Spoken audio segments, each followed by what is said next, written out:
एक बहुत घना और रहस्यमयी जंगल था, जहाँ पेड़ इतने ऊंचे थे कि उनकी छाया दिन में भी अंधेरा कर देती थी। चारों ओर सन्नाटा छाया रहता था। सिर्फ पक्षियों की चहचहाहट और हवा की सरसराहट सुनाई देती थी। उसी जंगल के बीच एक नीला और स्वच्छ तालाब था, जिसका पानी इतना साफ था कि आसमान की छाया साफ दिखाई देती थी।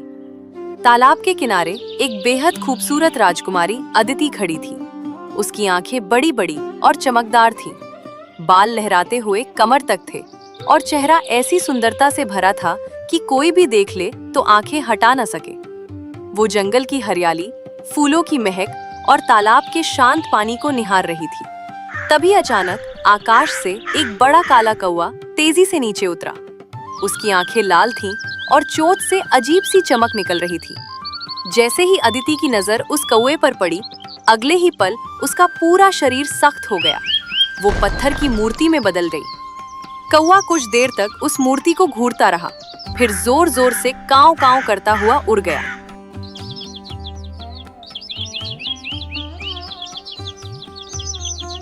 कुछ दिनों बाद सुंदरपुर नाम के छोटे से गांव में विक्रम नाम का एक गरीब किसान रहता था।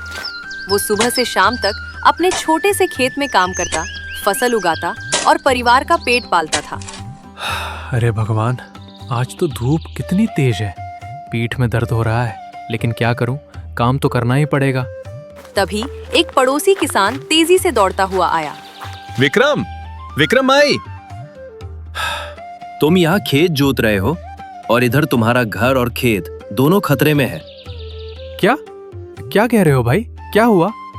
कल मैं गांव के साहूकार सेठ जगन्नाथ के यहाँ गया था। वो तुम्हारे बारे में बातें कर रहे थे। कह रहे थे कि तुम्हारे पिताजी ने उनसे कर्ज लिया था। पिताजी के देहांत के बाद अब वो पूरा कर्ज तुम पर आ गया है। अगर 10 दिन के अंदर पूरा पैसा नहीं चुकाया तो वो तुम्हारा खेत और घर दोनों कब्जे में ले लेंगे। लेकिन मेरे पिता ने उनसे कर्ज लिया ही क्यों? मुझे तो कुछ पता नहीं। याद है ना, तुम्हारी छोटी बहन की शादी के समय कितनी मुश्किल थी। तुम्हारे पिता बहुत परेशान थे, आर्थिक तंगी से जूझ रहे थे। इसलिए उन्होंने सेठ जगन्नाथ से 20 सोने के सिक्के उधार लिए थे। लेकिन अब सेठ ब्याज जोड़ जोड़ कर 200 सिक्के मांग रहा है। हे भगवान, 200 सोने के सिक्के? मैं एक गरीब किसान हूं, इतने पैसे 10 दिनों में कहां से लाऊंगा? मेरा खेत और घर, माँ पिता की यादें, सब कुछ छिन जाएगा। दूसरे दिन सुबह विक्रम सीधा सेठ जगन्नाथ की बड़ी हवेली पहुंचा। हवेली के द्वार पर 2 पहरेदार खड़े थे। सेठ जी से मिलना है। अरे आओ आओ विक्रम बेटा, हरिओम हरिओम, आ जाओ। देखो बेटा, तुम्हारे पिता ने मेरे से 20 सिक्के लिए थे। इतने सालों में ब्याज बढ़ता गया। अब कुल 200 सोने के सिक्के बनते हैं। या तो 10 दिन में लाकर दे दो, वरना तुम्हारा खेत और घर मेरे नाम कर दो। समझ गए ना? सेठ जी, ये तो सरासर बेईमानी है। मेरे पिता ने सिर्फ 20 सिक्के लिए थे। आप ब्याज का नाम लेकर 200 मांग रहे हैं। मैं मुखिया जी से पूछकर आता हूं। पूछ ले जो पूछना है, लेकिन 10 दिन बाद अगर पैसे नहीं आए तो मेरे आदमी तुम्हें घसीट कर घर से बाहर निकाल देंगे। विक्रम गुस्से में लाल होकर मुखिया हरिनाथ के घर पहुंचा। मुखिया जी, क्या मेरे पिता ने सच में सेठ जगन्नाथ से कर्ज लिया था? हाँ बेटा, लिया तो था, लेकिन मुझे याद है सिर्फ 20 सिक्के ही लिए थे। सेठ जगन्नाथ पूरा गांव लूट रहा है। कागजों पर अंगूठा लगवाकर लोगों की जमीन हड़प लेता है। मैंने कई बार समझाया, लेकिन वो नहीं मानता।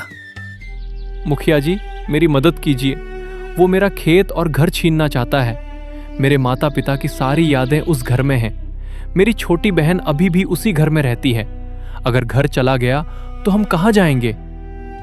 बेटा, मैंने कल शाम को खुद सेठ से बात की, बहुत समझाया, लेकिन वो नहीं माना। कहता है उसकी नजर तुम्हारे अच्छे खेत पर पड़ गई है। अब क्या करूं? मैं चाहकर भी ज्यादा कुछ नहीं कर सकता। सेठ गांव का सबसे अमीर आदमी है। विक्रम की आंखों में आंसू थे। वो चुपचाप घर लौट आया। रात भर वो सो नहीं पाया। बार बार माँ पिता की याद आ रही थी। 10 दिन बीत गए। 10वें दिन सुबह सेठ जगन्नाथ अपने 5 से 6 आदमियों के साथ विक्रम के घर पहुंचा। अरे विक्रम बेटा, 10 दिन पूरे हो गए, लाओ मेरे 200 सोने के सिक्के। सेठ जी, मैं एक साधारण किसान हूँ, खेत में मेहनत करता हूँ, इतने पैसे कहाँ से लाऊं? आप दया कीजिए, थोड़ा समय और दीजिए। समय खत्म हो गया बेटा, अब या तो पैसे दो या खुशी खुशी घर और खेत की चाबी सौंप दो, वरना मेरे आदमी तुम्हें मार मार कर बाहर निकाल देंगे और बेइज्जती होगी वो अलग, जो तुम्हें अच्छा नहीं लगेगा। विक्रम मजबूर हो गया। उसने आंसू बहाते हुए घर की चाबी और खेत के कागजात सेठ जगन्नाथ को सौंप दिए। फिर अपना थोड़ा बहुत सामान लेकर घर छोड़ दिया। गांव छोड़ते समय रास्ते में मुखिया मिल गए। बेटा विक्रम, तुम्हारे साथ बहुत बड़ा अन्याय हुआ। अब तुम कहाँ जाओगे?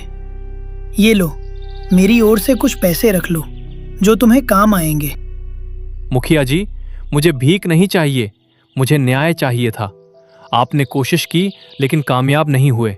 याद रखिए, जिस दिन मेरी किस्मत बदलेगी, मैं इस सेठ जगन्नाथ से बदला जरूर लूंगा।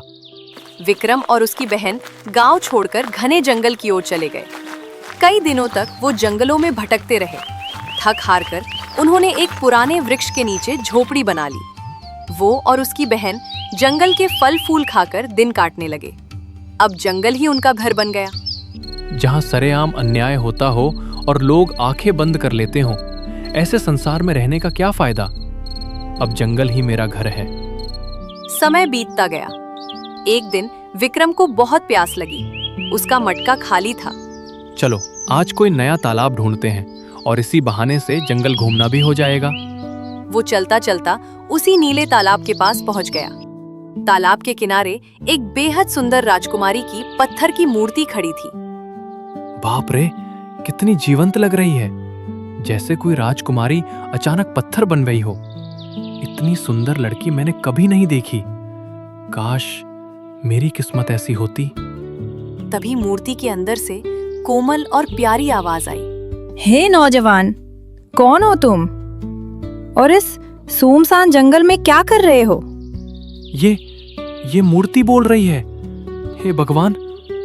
डरो मत, मैं तुम्हें कोई नुकसान नहीं पहुंचाऊंगी। जी, मेरा नाम विक्रम है और मैं यहाँ इस जंगल में रहता हूँ। ये मेरा घर है। तुम कौन हो और तुम बोल कैसे रही हो? मैं चंद्रनगर राज्य की राजकुमारी अदिति हूँ। एक शक्तिशाली जादूगरनी ने मुझे पत्थर में बदल दिया है। बहुत दिनों से मैं यहाँ अकेली खड़ी हूँ। अगर तुम रोज आकर मुझसे बात करोगे तो मेरा अकेलापन दूर हो जाएगा। क्या तुम वादा करते हो? मैं भी अकेला हूँ। ठीक है, मैं रोज आऊंगा। हम दोनों अपनी कहानियां साझा करेंगे। उस दिन विक्रम देर तक मूर्ति से बातें करता रहा। फिर पानी भरकर अपनी झोपड़ी लौट गया। उसके बाद विक्रम रोज तालाब पर आने लगा। वो घंटों बैठकर अदिति से अपनी जिंदगी की तकलीफें बताता।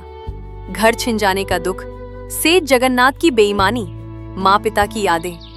अदिति भी धीरे धीरे अपनी कहानी सुनाने लगी। एक दिन विक्रम ने पूछा, अदिति, तुमने अभी तक अपने बारे में पूरा नहीं बताया। मैंने तुम्हें अपनी सारी बातें बता दी, अब तुम बताओ। ठीक है, मैं चंद्रनगर की राजकुमारी हूँ। मैं अक्सर अकेले जंगल में घूमने निकल जाती थी। एक दिन एक जादूगरनी कौवा के रूप में आई और मुझे श्राप दे दिया, जिससे मैं पत्थर की मूर्ति बन गई। इस जंगल में एक पुराना ज्वालामुखी है, जहाँ एक सुंदर सा जादुई तालाब है। उसका जादुई पानी अगर मेरे ऊपर छिड़क दिया जाए तो मैं वापस अपने असली रूप में आ जाऊंगी। लेकिन वहाँ परियां रहती हैं। वो किसी को आसानी से पानी नहीं दे जाने देती। और वो जादूगरनी भी कौवे के रूप में आसपास मंडराती रहती है। अगर वो पानी तुम्हें मुक्त कर सकता है तो मैं जरूर लेकर आऊंगा। मेरे पास अब खोने को कुछ नहीं बचा है। सावधान रहना विक्रम, जादूगरनी तुम्हें भटकाने की कोशिश करेगी। चिंता मत करो, मैं कोशिश करूंगा। विक्रम ने झोली में कुछ फल रखे और घने जंगल की ओर निकल पड़ा। कई घंटों की पैदल यात्रा के बाद उसे दूर एक ऊंची काली पहाड़ी दिखाई दी। वो पुराना ज्वालामुखी था। जैसे ही विक्रम पहाड़ी पर चढ़ने लगा, अचानक रंग बिरंगी किरणों के बीच एक सुंदर परी प्रकट हो गई। हे मनुष्य, तू कौन है? तुम्हारे यहाँ आने का कारण क्या है? मेरा नाम विक्रम है और मुझे जादुई पानी चाहिए एक नेक काम के लिए। नेक काम? और वो नेक काम क्या है? मुझे अपनी एक दोस्त को आजाद करना है जिसे एक बुरी जादूगरनी ने एक पत्थर की मूर्ति में बदल दिया है। ठीक है, अगर तुम्हारा कहना सच है तो तुम पानी ले जा सकते हो, लेकिन इससे पहले तुम्हें मेरी 3 पहेलियों का जवाब देना होगा। क्या तुम दे पाओगे? मैं अपनी दोस्त के लिए कुछ भी करने को तैयार हूँ। पूछो, क्या पहेली है? ठीक है विक्रम, तो मेरी पहली पहेली, ऐसी कौन सी चीज है जो जितनी बांटो उतनी ही बढ़ती जाती है, लेकिन अगर उसे रोक लिया जाए तो वो खत्म हो जाती है? विक्रम कुछ पल सोचता है और फिर बोला, वो प्यार है। प्यार बांटने से बढ़ता है, रोकने से खत्म हो जाता है। सही जवाब। अब दूसरी पहेली सुनो। ऐसी कौन सी चीज है जो हर किसी के पास होती है, लेकिन इस्तेमाल करने पर ही बढ़ती है और बिना इस्तेमाल किए घटती जाती है? वो ज्ञान है। ज्ञान बांटने और इस्तेमाल करने से बढ़ता है। अगर उसे छुपा कर रखा जाए तो धीरे धीरे भूल जाता है। बहुत अच्छा। अब आखिरी और सबसे मुश्किल पहेली। ऐसी कौन सी चीज है जो दिन में एक बार दिखती है, रात में गायब हो जाती है, कभी आगे कभी पीछे चलती है, लेकिन कभी किसी के साथ नहीं चलती? वो अपनी परछाई है। दिन में सूरज के साथ दिखती है, रात में गायब हो जाती है, कभी आगे पीछे होती है, लेकिन कभी किसी के साथ नहीं चलती। वाह, तीनों पहेलियों के जवाब बिल्कुल सही दिए। इसका मतलब तू सच्चे और नेक इरादे से यहाँ आया है। तुम्हारा दिल शुद्ध है। अब तुम तालाब से पानी ले जा सकते हो, लेकिन याद रखना, इसे सही काम में ही इस्तेमाल करना। विक्रम ने श्रद्धा से उतने ही पानी की बोतल भरी जितनी उसे जरूरत थी और वापस लौटने लगा। रास्ते में अचानक वही काला कौवा उड़कर उसके सामने आ बैठा। विक्रम, रुक जाओ। उस पत्थर की मूर्ति पर पानी मत डालना। वो असली जादूगरनी है। अगर वो जीवित हुई तो पूरे राज्य में तबाही मचा देगी। झूठ मत बोल। अदिति ने मुझे सब कुछ बता दिया है। तू ही जादूगरनी है। विश्वास करो विक्रम, मैं असली अदिति हूँ। जादूगरनी ने मुझे कौवा बना दिया है। वो वहां झूठ मूठ की मूर्ति बनी है। अगर ये पानी उस पे पड़ा तो उसकी सारी शक्तियां वापस आ जाएंगी। मैं नहीं मानता। क्या पता तुम ही जादूगरनी हो और मुझे अपनी अपनी बातों में फंसाने की कोशिश कर रही हो। विक्रम, मैं झूठ नहीं बोल रही। मैं कहानी बताती हूँ कि असल में क्या हुआ था। उस दिन मैं जंगल में अकेले टहल रही थी।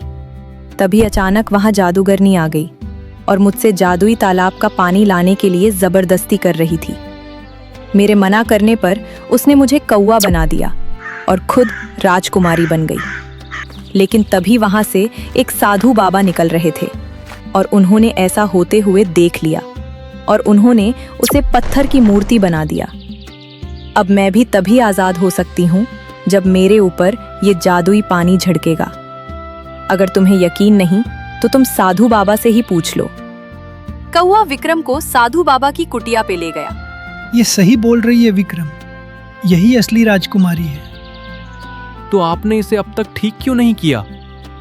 मैं नहीं कर सकता। इसे वो जादुई पानी ठीक करेगा जिसे तुम लेकर आए हो। तो ये सच है? मैं तो पूरी तरह धोखे में था।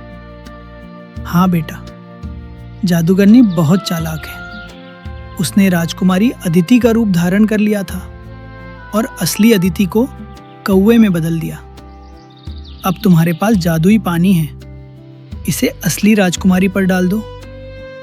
विक्रम ने तुरंत बोतल का पानी कौवे पर छिड़क दिया। रंग बिरंगी किरणें निकलीं और कौवा धीरे धीरे एक खूबसूरत राजकुमारी में बदल गया। वो असली अदिति थी। विक्रम, तुमने मुझे बचा लिया। मैं तुम्हारी जिंदगी भर कर्जदार रहूंगी। राजकुमारी, मैंने तो बस सच्चाई जान ली, लेकिन अब क्या करें? वो पत्थर की मूर्ति तो अभी भी जादूगरनी है। तुम चिंता मत करो विक्रम, मैं उसे अपने मंत्रों से भस्म कर दूंगा। चलो, मुझे उस मूर्ति के पास चलते हैं। तीनों तालाब की ओर लौटे। अदिति ने बची हुई जादुई पानी की कुछ बूंदें पत्थर की मूर्ति पर डाली। मूर्ति हिली और जादूगरनी अपने असली रूप में प्रकट हो गई, एक काली डरावनी औरत जिसकी आंखें लाल थी। बहुत चालाक निकले तुम दोनों, लेकिन अब मैं तुम्हें भस्म कर दूंगी। तभी साधु आगे आए और अपनी झोली से एक छोटी सी शीशी निकाली। ओम नमः शिवाय। हे जादूगरनी, तुमने बहुत निर्दोषों को श्राप दिया। अब तुम्हारा समय आ गया है। साधु ने शीशी से सफेद चमकदार पाउडर जादूगरनी पर फेंका। जादूगरनी चीखने लगी। उसका शरीर धीरे धीरे आग की लपटों में घिर गया। नहीं नहीं, मेरी शक्तियाँ, मैं अमर हूँ। कुछ ही पलों में जादूगरनी जलकर पूरी तरह राख हो गई। हवा में सिर्फ काली धूल उड़ती रह गई। आखिरकार वो खत्म हो गई। विक्रम, तुमने और साधु बाबा ने आज चंद्रनगर राज्य को एक बड़ी मुसीबत से बचा लिया। अब राजकुमारी, तुम अपने राज्य लौट जाओ। तुम्हारे पिता बहुत चिंतित होंगे। हाँ बाबा, लेकिन विक्रम के बिना मैं नहीं जाऊंगी। उसने मेरे लिए अपनी जान जोखिम में डाली। विक्रम, तुम मेरे साथ चंद्रनगर चलोगे ना? राजकुमारी, मैं एक गरीब किसान हूँ। मेरा घर और खेत तो सेठ जगन्नाथ ने छीन लिया है। मेरी छोटी बहन भी मेरे साथ है। हम कहाँ जाएंगे? अब तुम गरीब नहीं हो, तुम मेरे राज्य के मेहमान हो और सेठ जगन्नाथ को भी सबक मिलेगा। चलो, हम सब साथ चलते हैं। अगले दिन अदिति, विक्रम, उसकी छोटी बहन और साधु बाबा चंद्रनगर राज्य की ओर रवाना हुए। जब वे राज्य की सीमा पर पहुंचे तो राजा ने अपनी बेटी को देखकर आंखों में आंसू भर लिए। अदिति, मेरी बेटी, तुम जीवित हो। ये चमत्कार कैसे हुआ? अदिति ने सारी कहानी राजा को बताई। राजा ने विक्रम को गले लगाया। विक्रम बेटा, तुमने मेरी बेटी की जान बचाई। आज से तुम मेरे राज्य के सेनापति हो। तुम्हारा और तुम्हारी बहन का पूरा ख्याल रखा जाएगा। महाराज, मैं सिर्फ एक किसान हूँ। अब नहीं। और हाँ, उस सेठ जगन्नाथ का क्या हाल है? पिताजी, उसने विक्रम का घर और खेत छीना है। पूरा सुंदरपुर गांव उससे परेशान है। सेनापति, तुरंत सेठ जगन्नाथ को गिरफ्तार करो। उसके सारे कर्ज के कागजात जब्त करो और जो भी उसने गलत तरीके से छीना है सब वापस मालिकों को लौटा दो। कुछ दिनों बाद सेठ जगन्नाथ को बंदी बनाकर चंद्रनगर लाया गया। महाराज, माफ कर दीजिए, मैंने गलती कर दी। गलती? तुमने गरीबों को लूटा, बेईमानी की, ब्याज का नाम लेकर उनकी जमीन हड़पी। अब सजा भुगतो। तुम्हारी सारी संपत्ति जब्त की जाती है। आधा सुंदरपुर के गरीबों में बांट दिया जाएगा और आधा विक्रम को दिया जाएगा। नहीं महाराज, मेरी हवेली, मेरी जमीन। सेठ जी, याद है जब आपने मुझे कहा था समय खत्म हो गया बेटा? आज आपका समय खत्म हो गया, लेकिन मैं आपको माफ करता हूं। बस अब कभी किसी गरीब को मत लूटना।